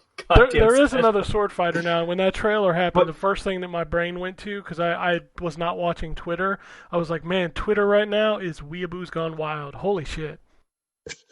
Yeah, I mean, like there's a part of me that goes, oh yeah, I want to see more of this. Yeah. I don't know why. I'm not even the biggest fan of Final Fantasy VII, but anytime Sephiroth and Cloud are in something, I'm like, all right, I want to see it. I mean, the fact that they played One Wing Angel during the trailer, I was just like, oh, wow, okay. That was a quality ass trailer. If you haven't watched it, you should watch it. And watching Sephiroth stab Mario. And like you think he really stabbed him, I was like, man, they're getting dark. And he's like, oh, it's on his overall. Okay. Has there been a bad trailer for Smash Brothers? No, there hasn't. Yeah. Nintendo makes quality fucking shit. I ain't gonna lie. So let's go to the announcement that had me squealing like a girl. I saw the Datadyne logo and about lost my shit. It's fucking Perfect Dark is back. Microsoft announced that the game that the initiative is working on is, in fact, a reboot of Perfect Dark. So it is a reboot. Yes. Okay, because I was trying to figure this out of like, I don't know what the fuck I want from this game. And I realized it as soon as I saw the trailer and like this was now becoming a reality. I went, I was really excited. And then I went, I don't know what the fuck I actually want this to be. Do I want it to be like, cause like, how do you, I don't want another prequel. I cannot stand another prequel. I want a Sony quality third-person shooter. I want it to tell me all of the story of the first Perfect Dark, though. So this is going to be a third-person shooter? I don't know what it's going to be. Actually, they've confirmed it's first-person. Sorry. Gotcha. Yeah, they've confirmed that it is first-person. It is Joanna Dark, and the premise of the story is that an ecological disaster has happened on the planet, and people have learned ways to work around it. And that's all we know so far. That trailer is actually quite long. It's like 2.5 minutes, I think. Yeah, and it doesn't really, to be fair, it doesn't tell you anything. No, you get to see her. The Datadyne building. Yeah, which as soon as I saw the Datadyne logo, I was like, I clapped in my seat. I was like, yes, it's Perfect Dark. I've been waiting. It didn't. I can't believe I'm saying this. It didn't look cyberpunk-ish, though. No, it looks like bit surprising because that's the tone of the original game. Yeah, and I don't know. It's one of those weird things where it's like, I'm excited just to see what this. I'm excited, but I have to look at this as a new game because it's like the first game is so straightforward to a certain point, and then it veers off into like crazy town. I guess spoilers for a 20-year-old video game. There's aliens involved, and it gets really fucking weird. And so I realized like I don't want this to be a sequel because you're not going to be able to really do anything with it. I'm just glad Joanna's back. That's all I know. Yeah, and I'm excited to see what's done with it. I mean, it can't be as meh as Perfect Dark Zero. So, well, Microsoft didn't stop there. They before the show were like, "Yeah, temper your expectations." Then they show Perfect Dark, and you're like, "What? Why should I temper my expectations for that?" But they had a lot of other announcements. First up, flight simulators finally coming to Xbox Series X in the summer of 2021. They announced the worst-kept secret that Master Chief was coming to Fortnite. What we didn't know, Gulch. They brought Blood Gulch map into Fortnite, and you can play Capture the Flag on that map. Yeah, it's awesome. In Fortnite, which is pretty fucking rad. Cyberpunk 2077 is getting a car in Forza Horizon 4. So that's pretty cool. It crashes frequently. Yeah, they made a ton of Game Pass announcements, including Yakuza 3, 4, 5, and 6 are coming to Game Pass in 2021. Holy shit. So the entire Cyberpunk Kiryu story will be in Game Pass. What? Cyberpunk Kiryu story? Sorry, I was mixing what I was saying before with what I'm saying now. The Yakuza Kiryu story will be in Game Pass. Also, they announced that new that Ninja Gaiden indie game. That was like a little blurb. Was it Cyber Shadow, I think is what it's called? That's going into Game Pass day one. Yes, okay. I know what you're talking about now. So that's pretty fucking rad. The NES Ninja Gaiden styled game. Yes, that is not by the same team. God, is it... is that Yacht Club? It's published by Yacht Club, yes. Yeah. Near Replicant, we got to see the first gameplay of that. Oh my god! Yeah, it looks pretty good. Oh, it looks so good. You know what was really sad about that whole thing? I'm watching it and going, oh yeah, that first game looks like shit. Yeah. In comparison to that. Oh, it looks so bad in comparison. Like, it already looked bad at the time. And now, like, looking at this game running smoothly, you're just going, oh yeah, that game runs like crap. Capcom was in attendance and showcased a couple of Nintendo Switch titles, including a remake of Ghosts and Goblins for the Nintendo Switch. That's pretty fucking cool. On top of that, they're also bringing an arcade room to the Nintendo Switch where you can download the room and then buy DLC packs that include classic Capcom arcade games, things such as like Bionic Commando, 1942, stuff like that. Stuff you've played a billion times before, but... Yeah, some of the stuff that they've already released Switch. Yeah, as well as also being available, and I think the Capcom Arcade Classics that was on 360 and PS3. Yep. Which is But I backwards mean, like, compatible literally- on Which, new Xboxes. but I mean, like, literally, they have that Brawler collection on the Switch and the Xbox and stuff. It's just like, all right, cool, I suppose. I mean, more games. Left 4 Dead's kind of back, Kinda. and it's the same team, Turtle Rock Turtle Studios, Rock. but now it's called Back for Blood, with the number 4, of course. That's great though. Good for them. Yep, it's good to see games coming back. Speaking of games coming back, That's probably what Perfect Dark's were. y'all like Dead Space, didn't you? So Drew? Yeah. Comment? I like Dead Space. the executive producer of the Dead Space series, Glenn Schofield, has a new game coming out from his new studio, Striking Distance Studios. It is a survival horror set in space sci-fi called The Callisto Protocol. Now, do you want the most interesting piece of information about this game? No, I want the most boring part of it. Please find me the most boring part of it, Ken. That's the information I need and want. This game takes place in the PUBG universe. Wow, you actually nailed it, Ken. I'm not even kidding with that comment. Okay, sure. So there you go. Alrighty then. We got a release date for Oddworld Soulstorm, due out in spring 2021. That's a remake, right? Yeah, I don't Yeah. know what that game is. Super Meat Boy Forever is finally releasing on the Epic Games Store this month. That's a Super Meat Boy looking game. Sumo Digital's Hood, Outlaws, and Legends got a release date of May 2021. The Elder Scrolls Online is getting an Oblivion in eye-catching trailer featuring the land that was once the setting for the classic Bethesda game. So a new expansion called Gates of Oblivion. Interesting. So,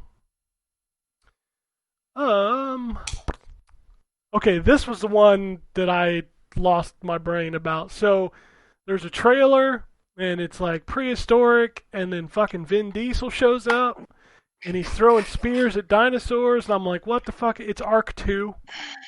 They didn't even finish the first game. Ark 2 is coming, it stars Vin Diesel, and it is exclusive to Xbox. Sure. Okay. We got a gameplay trailer for Warhammer 40,000 Darktide, the Warhammer flavor of the week. That's the one coming to Game Pass and Xbox. That's the one that's It's like made by the same Vermintide. team. Yeah, It's like Vermintide. I'm excited for that. Black Desert developer announced their new game Crimson Desert, which Is it an MMO? MMO style single player RPG is what they're calling it. Oh, okay. Well, then they have my interest. It's next gen only. Looks really good. Then I'm out. There's a new game called Open Roads. The next game from developer Fulbright, the same team behind Gone Home and Tacoma. New PlayStation 5 game announced called Season. Apparently the game is about exploring and recording disappearing cultures. It's from the same developer that made the Darwin Project, which was a failed battle royale game. It was an interesting idea. It was, but it failed. Yes, it did. But God bless them for trying. As we mentioned, It Takes Two is the new game from Joseph Ferris's team Hazelight.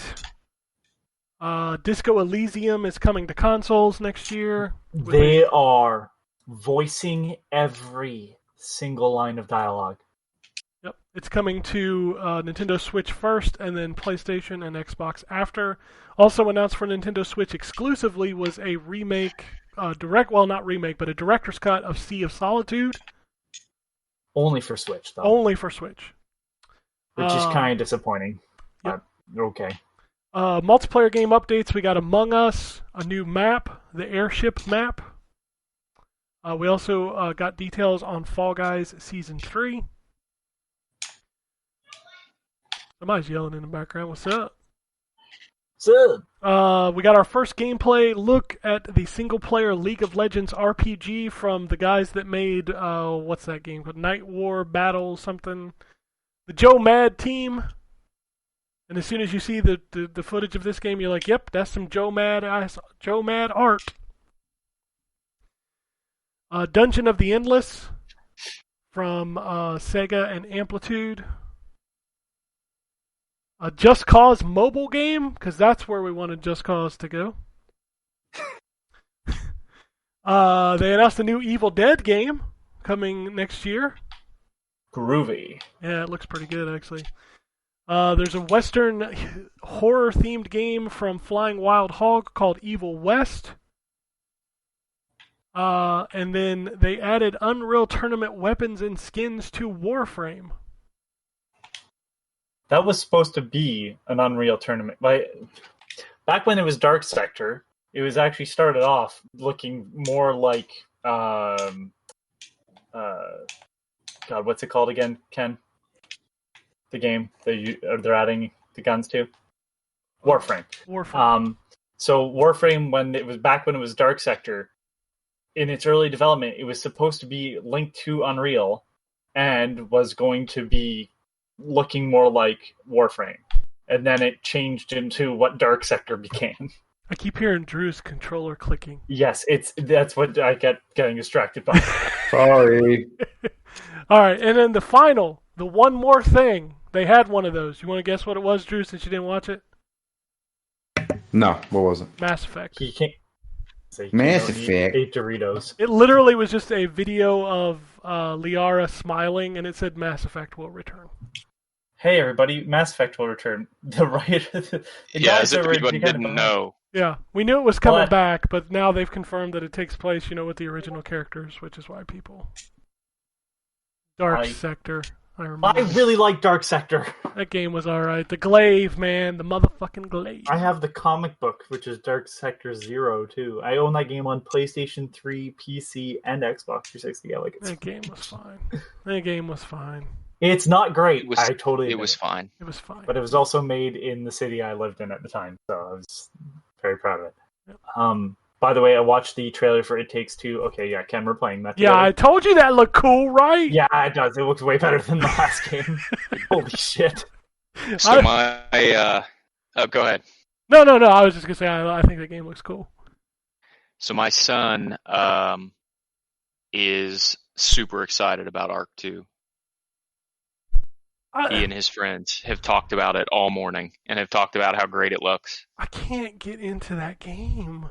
And they added, I don't know if it's just if you have the most up-to-date DLC, but they added in an update to the original Arc the club and spear that Vin Diesel's character uses in the trailer to the game, and then a skin for Velociraptors to make them look like the Velociraptors from the animated series. Yeah, they announced an animated series too, by the way, for ARC. I was hoping that my son and his friends are pumped for that too. I was hoping the skin for the Velociraptor was. I haven't looked to see if they're going to be able to actually watch it or not. Yeah, from the trailer I saw there was some blood and impaling, and I was like, ooh, I might want to watch this. That might be the first ARC thing that I enjoy. I don't know. Did you watch the trailer, Ryan? I'm just curious. Did you watch it? It looks goofy as fuck. It does, but I mean, the game right now is goofy as hell. So, oh my god, my kid doesn't care about Goofy. No, dude, I understand that. I understand. Every time he makes a character in Arc, it's got enormously broad shoulders and a tiny little goofy head with the biggest lips and nose that you can put on it. He makes his characters look stupid on purpose, so he doesn't care about Goofy. Oh my god, I will never understand the appeal of that game. And what's funny is it's a game that should totally appeal to me because it's a fucking dinosaur game. And I just can't, man. The game is so goddamn boring. Yeah. Well, it's the most played game in this household. Oh, well, I mean, if you guys are going to play it, it's going to have to be on Xbox, because they didn't even announce that. It's not you guys. It's not you guys. Well, I mean, if your son's going to play, it's going to have to be on X, because that was weird. It's only on Series X. Yep. Which is weird. Yeah. Anyway, I don't understand. We'll have a it. Series X well before that game comes out. Oh, yeah. Well, you'll definitely have a Series X before that game is finished. Yeah. Uh, Question, Ken, Yeah. seeing so you watched it. yeah, I watched was the the whole game- damn thing. Yeah. Yes, I know. That's the reason why I'm talking to you only on this question. Yeah, so the rest of Um, y'all butt the fuck out. Was a game called Shady Part of Me announced Yes, I actually have a code and for released? Oh, well, I bought it, so that. Oh, I was going to ask if anybody wanted to review it. I got a code for it laying in my inbox. it looks like a mix of Inside and Lost in Shadow, and I was like, all right, well, it's on sale right now for like, Well, shit, you should have $12 emailed me bucks. and I would have sent you a free code. well, Ken, I didn't think of that now, did I? Well, maybe you Clearly should. not. I mean, we get a lot listen, of codes. we're asking already too much for me to think. That's true. All right. That's true. Anyway, that was the Game Award. I was very happy with the Game Awards. But it was because it was like E3. Like there was a Well, bunch that's of what it's- announcements. Slowly been year after year. Like the awards almost seem like an excuse to just show more trailers. I think at one point they fired off 5 awards in the span of like 20 seconds. I was like, God, Yeah. It's weird to me. Like that we're still playing the whole it's a Game Awards thing. Is it? it's more Just about do the announcing game of the video year games. and then just announce a shit because that's all you really do. So I saw somebody suggest on Twitter that it should have been called the game trailers. Yeah. I'm like, it's about 85% trailers, so you're not wrong. Anyway, it was good. I enjoyed it. It was, again, it's 3 hours between the pre-show and the entire show, so it's a hell of an investment to watch it all. But I do have to say there was not a time where I was like, God, I wish this would end. So. Because I felt like there was a new, interesting game being announced. And that's something I think that we take for granted in this day and age, is there was probably like 25, 30 games shown at this thing. And it's like, there's something there for just about everybody. So, I don't know. I enjoyed it. I got one email. What's funny, I tweeted out about the show, and I got about 60 retweets, but nobody actually wrote into the show. So like Interesting. A bunch of people just retweeted it, but they didn't actually send the question. So, but I do have an email from Antonio who says, I don't want to pile on more about Cyberpunk, but I have one axe to grind. From what I'm hearing, there will be almost no hope for the terrible pedestrian/NPC AI, because apparently that can't be fixed through a patch. I first realized something was wrong when I parked halfway on the sidewalk and cars absolutely refused to drive around my car, even though there was plenty of room. The NPCs are so damn atrocious and immersion breaking. In a video that showcased how the Xbox Series X had more pedestrians, all I could think of was how they were all bumping into each other like bumper cars.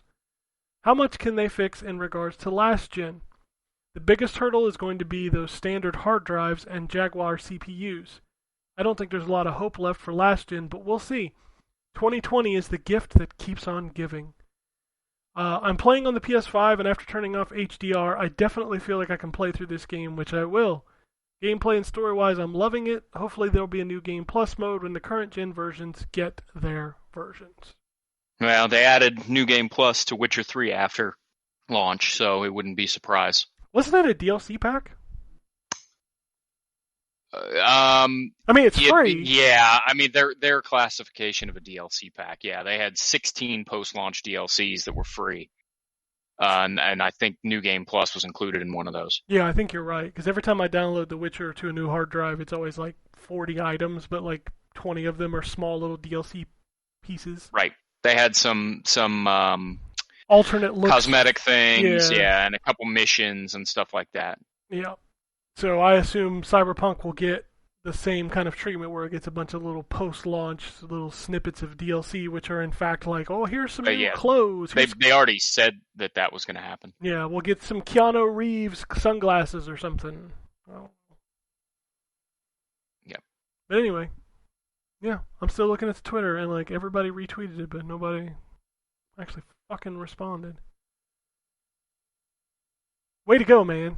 Way to go. Way to go. You blew it. You blew it. What's the joke I'm thinking of? It's just, I don't know. You did. You blew it. You blew it. God damn it. I don't know what that's from. Blew it. I don't even- God damn it. It's not the Emperor.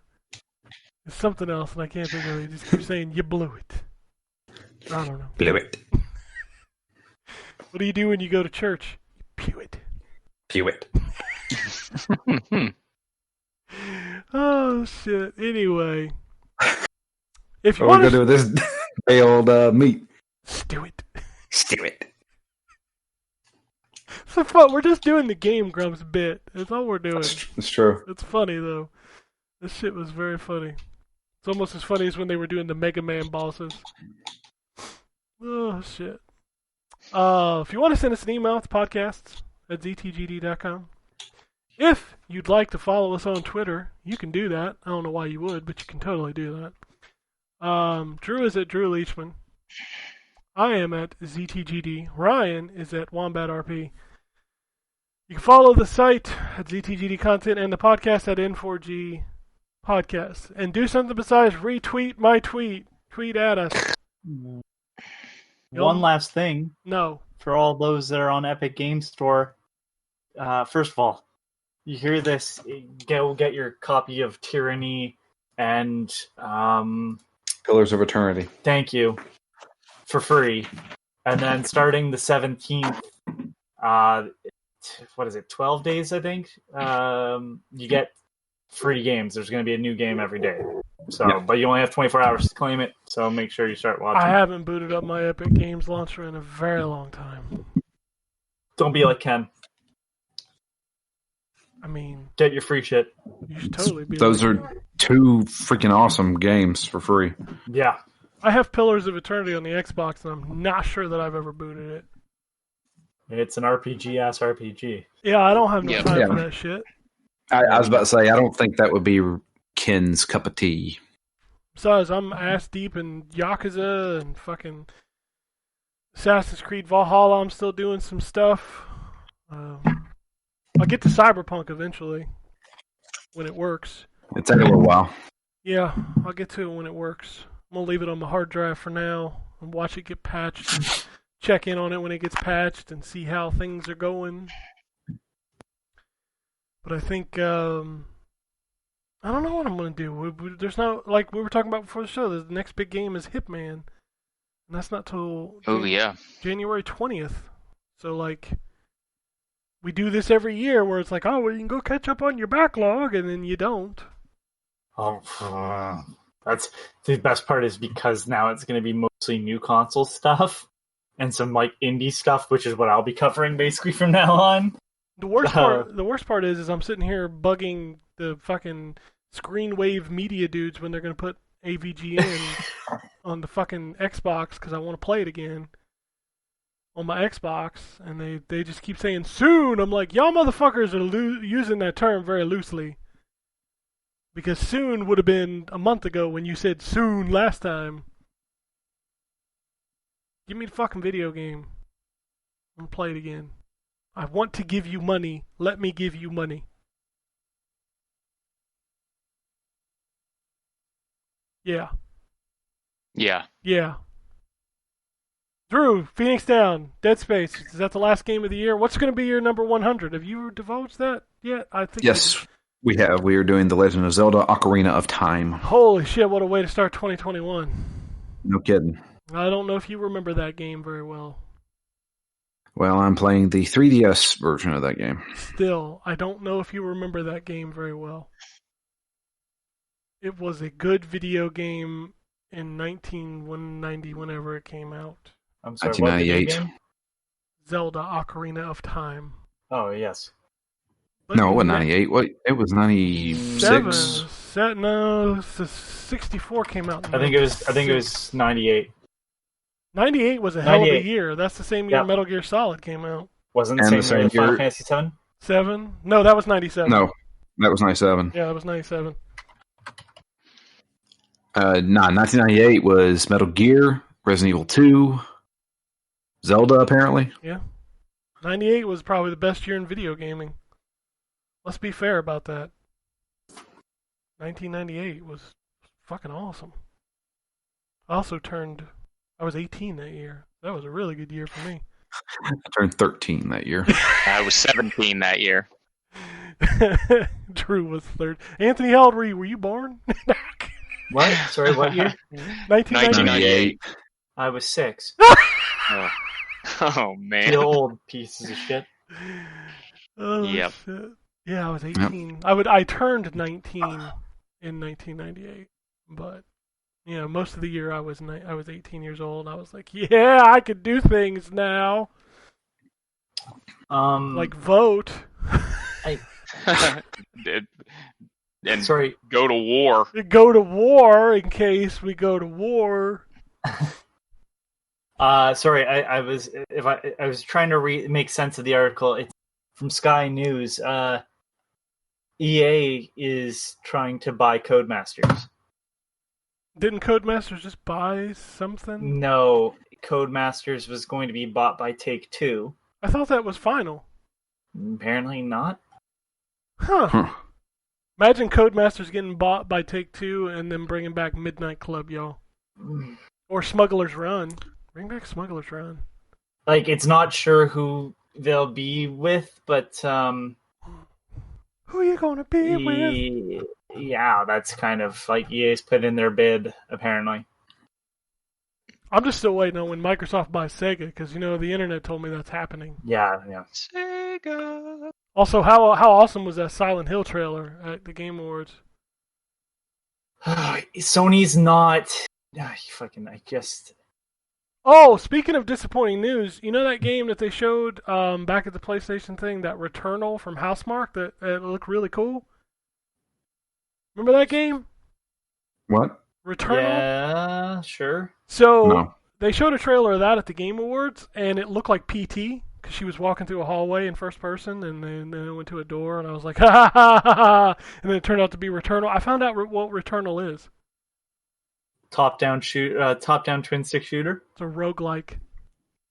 I'm not surprised. I immediately lost all interest in that game as soon as they said that word. It's Housemarque. Yeah. I mean, they make arcadey sort of stuff, like with infinite replayability. But it looks like one of those Sony first-party games. Wow. It's a third-person, sci-fi, pretty graphics kind of action game, and then like the tweet goes out from PlayStation, like, check out the new roguelike Returnal. I was like, nope. You know what else is roguelike? That's first-person and in space and a horror game. Persistence, and that can be played in VR. Okay, what's that have to do with what we're talking about? I'm just saying it's one of those things where it's like, okay, that just makes it less interesting. That's not doing anything. Oh Well, no, that's absolutely. Or if you call your game Yeah. Shenmue, whatever, that makes it less interesting too. Do you know people are just receiving their backer rewards now? For what, Shenmue? Shenmue 3. Well, I mean, that's what you get for backing that game. You get disappointment. Constant and utterly reminders of disappointment. is a train wreck. Craig should have been recording. Yeah, fuck Craig. Nobody likes Craig. Craig's a dick. I said it. He can come to my house. I don't care. That's right. I was actually going to make that Come joke to my earlier. house. When Ryan disappeared, I'm like, oh, Craig got him. Craig come over there. He's like, I got you, bitch. I got you, bitch. Look outside. No, Just- What's up, Craig? I missed the fact that an hour and a half ago we were doing Christopher Walken impressions, but that's just me.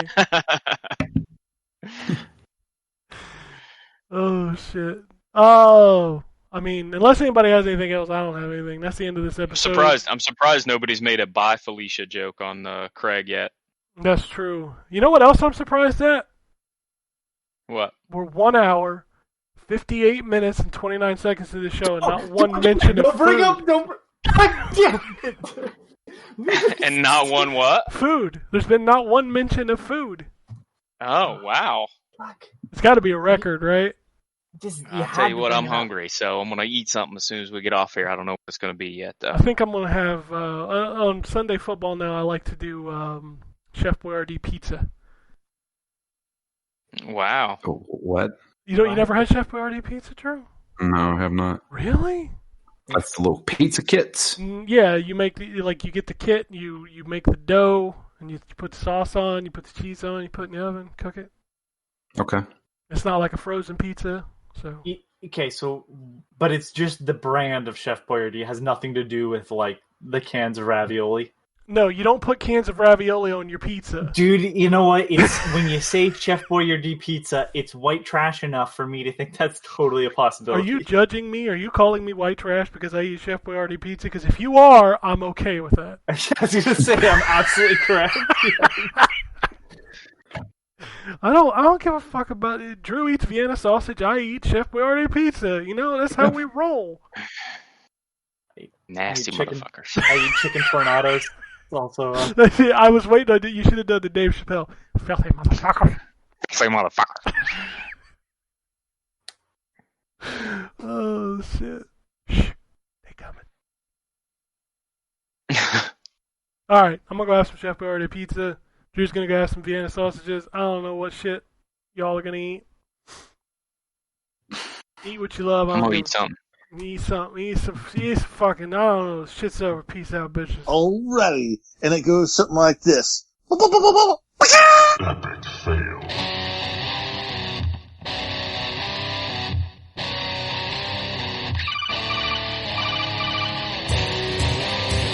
Welcome to the N4G podcast.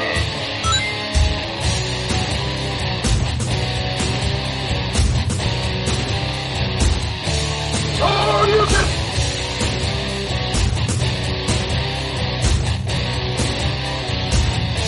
It's me, Mario. $0. This is going to be a very interesting episode. Gather time. Greetings, programs. I got lost trying to find my way to the secret underground N4G Radio lair. The Wombat. And Always being angry. Killer Wolverine.